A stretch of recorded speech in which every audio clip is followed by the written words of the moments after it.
RCF. Explorer la dimension chrétienne du patrimoine littéraire. Voici, en lettres de foi. Bénédicte Darty-Dalong raconte. Comment réussir une comédie sur les catholiques ? Georges Feydeau connut un vif succès au début du XXe siècle, avec des comédies prenant pour base les tracas de la vie familiale. Lui-même vécut un mariage compliqué. Il utilisait son vécu en le prenant du bon côté.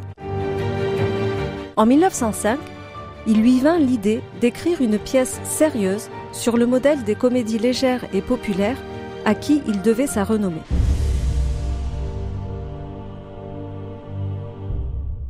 Eh bien, ça va mieux! Oui, pour le moment, mais c'est égal.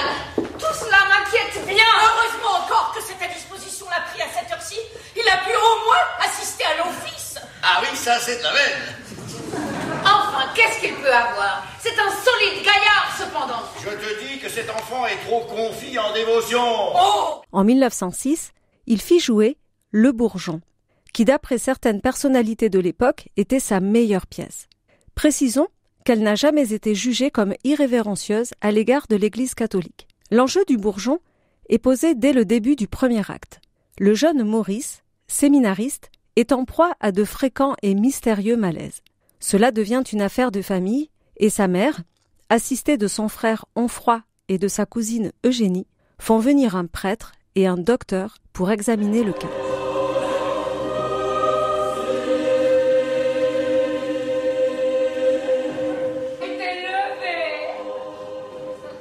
Oui, maman. Ça va mieux. Ce peu de repos m'a fait du bien. Oh, monsieur le curé, que c'est gentil. Oh, vous êtes vraiment trop bonne, madame la comtesse. Monsieur le marquis, je vous présente mes hommages.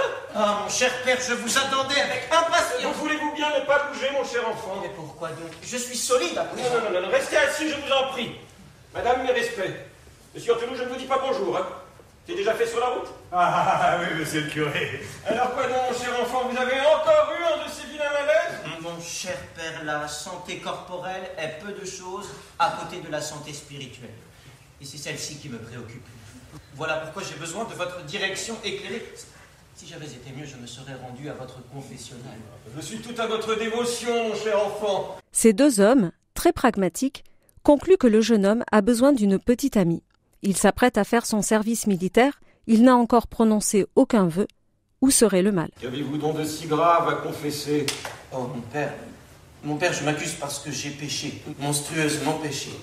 Si nous ne sommes pas au confessionnal, et confiez-vous à moi comme à votre père spirituel.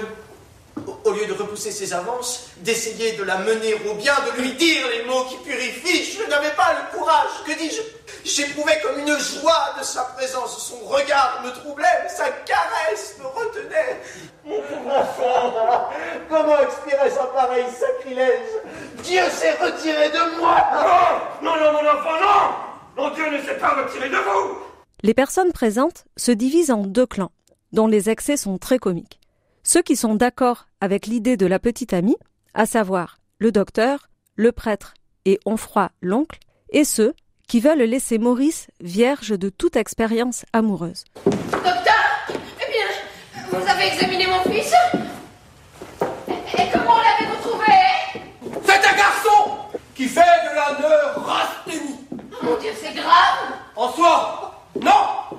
Et comment peut-on en rier? Ce qu'il faudrait à votre fils, dame. Ne comprenez-vous pas, madame, que ce qui travaille, c'est l'enfant, c'est sa jeunesse, c'est son printemps. Ne comprenez-vous pas qu'il subit la loi de la nature, commune à tous les êtres, aux fleurs, aux arbres, à tout ce qui a une vie. C'est le bourgeon. Docteur, qu'est-ce qu'il faut? Mais une femme, madame, une femme. Sa mère, persuadée que son fils lui restera ainsi acquis, et la cousine Eugénie, bigote, qui voit des allusions sexuelles partout. L'étalage en famille et en public de l'intimité de Maurice est amusante, car ces choses sont dites à la fois avec retenue et avec une grande impudeur. Les spectateurs rient, de ce conflit entre la permanence du thème de la sexualité et son évitement par des personnages mal à l'aise. Pourquoi faire? Mon fils, c'est un saint!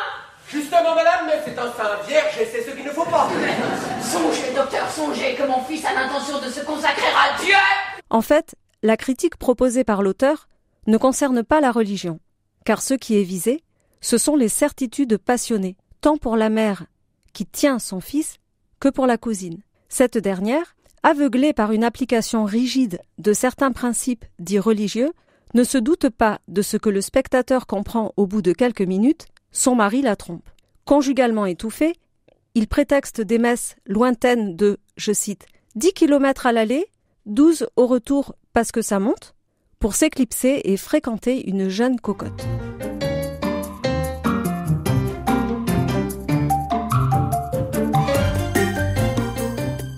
Peu expérimenté en matière d'adultère, l'homme se fait surprendre par la comtesse.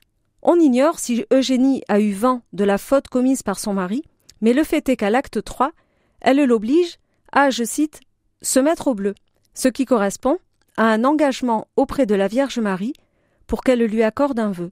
Il s'agit de s'habiller tout en bleu. La punition puérile est en décalage avec la nature de la faute et devient absurde, ridiculise ce mari, car chacun voit qu'il est devenu l'instrument de sa femme.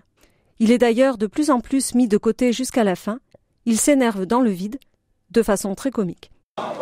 Bonjour Hector. Oh, le drôle de costume. Et pourquoi êtes-vous si céleste? Ne m'en parle pas. On m'a voué à la Vierge. Le personnage le plus intéressant, c'est Étiennette. C'est une courtisane qui rencontre la comtesse au début de l'acte 1 pour un projet de location de pavillon. Et la comtesse méprise ouvertement cette femme en raison de ses activités galantes. Or, Maurice, un peu plus tard, va rencontrer Étiennette et ils vont tomber amoureux.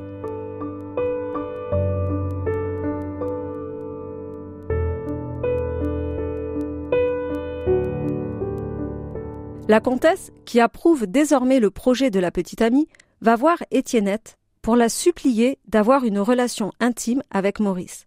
Étiennette, contre toute attente, refuse. Elle aime Maurice spirituellement. Elle l'idéalise et se refuse à tout contact physique. Il est amusant de voir la comtesse insister auprès d'elle.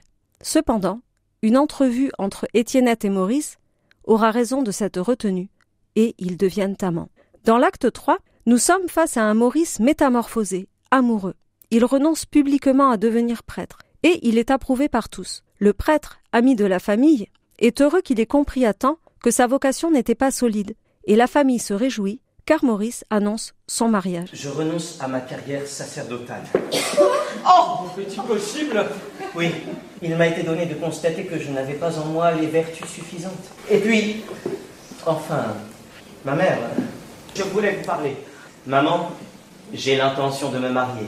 Te marier, toi? Mais quand ils apprennent que la fiancée est Étiennette, la cocotte, toute la famille se récrie et refuse le mariage. Étiennette, profondément blessée de ce rejet, n'en montre rien. Elle reste digne, renonce elle aussi publiquement au mariage avec Maurice. Dans ce milieu, les conflits de classe sont indépassables. Un compromis original est trouvé pour le dénouement. Maurice épousera sa cousine, dont on n'a pas encore trop entendu parler, mais dans, je cite, un an et demi, sur les conseils de l'oncle et du prêtre, qui ont bien compris que Maurice et Étiennette avaient une passion à vivre avant. Ainsi, cette pièce ne tourne pas en dérision la religion catholique. Elle souligne le caractère caricatural de certaines postures, comme on le ferait pour tout autre milieu. Elle permet également d'aborder avec beaucoup de finesse la possibilité de voir évoluer des convictions, même les plus ancrées. Finalement, le bon sens au service de la jeunesse et de l'amour met tout le monde d'accord. C'était En lettres de foi, avec Bénédicte Darty d'Alongue.